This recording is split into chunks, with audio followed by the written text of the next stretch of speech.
কক্সবাজারের মহেশখালীর মাতারবাড়ি তাপ বিদ্যুৎ কেন্দ্রের প্রায় 15 কোটি টাকার বৈদ্যুতিক তার পাচারকালে 7 জনকে আটক করেছেন নৌবাহিনী সদস্যরা।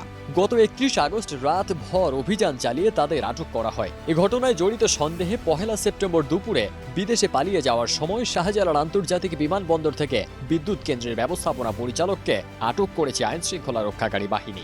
এর আগে 31 আগস্ট সকালে নৌবাহিনীর অভিযান চালানোর বিষয়টি টের পেয়ে বিদ্যুৎ কেন্দ্রের এমডি আবুল কালাম আজাদ সহ কয়েকজন ঊর্ধ্বতন কর্মকর্তা পালিয়ে যান।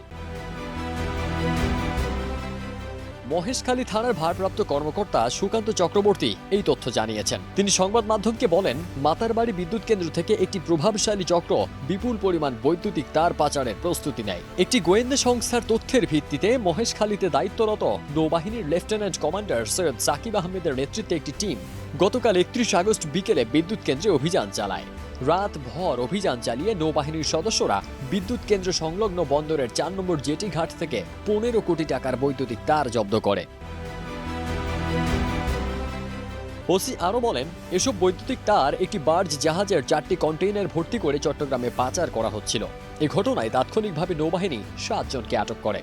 নৌবাহিনীর জিজ্ঞাসাবাদে আটক ব্যক্তিরা এসব বৈদ্যুতিক তার চট্টগ্রামের বেসরকারি কোম্পানি ইকবাল মেরিনে বিক্রির জন্য নিয়ে যাওয়া হচ্ছিল বলে জানিয়েছেন। জিজ্ঞাসাবাদে তারা আরও জানান, এই তার পাচারে বিদ্যুৎ কেন্দ্রের প্রকল্প পরিচালক ও এমডি আবুল কালাম আজাদ, প্রধান প্রকৌশলী মোহাম্মদ সাইফুল ইসলাম ও প্রকল্পের নিরাপত্তা কর্মকর্তা মোহাম্মদ আলফাজ হোসেন জড়িত রয়েছেন।